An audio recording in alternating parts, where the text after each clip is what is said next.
नमस्कार विद्यार्थी मित्रांनो, बघा आपल्याला प्रश्न काय विचारलाय. दिलेली जी आकृती आहे या आकृतीचा आपला एरिया काढायचा आहे, क्षेत्रफळ काढायचे.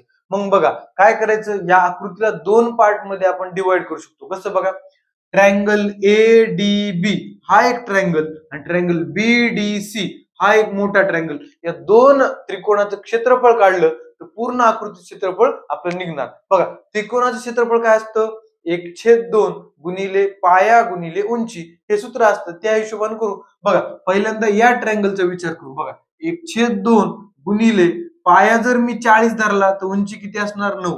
बघा 40 गुणिले 9. चला करूया. किती येतं, बेग बे पुन्हा 20 दुनी 40, 92 18. म्हणजे पहिलं जे ट्रायंगल आहे हा ट्रायंगल, याचं क्षेत्रफळ किती आलं, 180 स्क्वेअर मीटर. आता याचं काढू.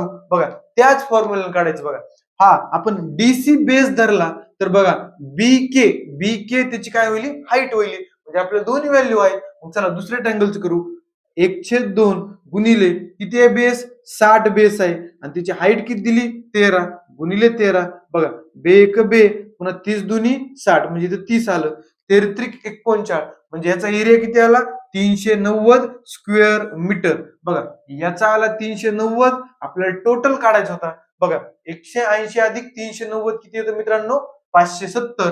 पर्याय क्रमांक 3. धन्यवाद.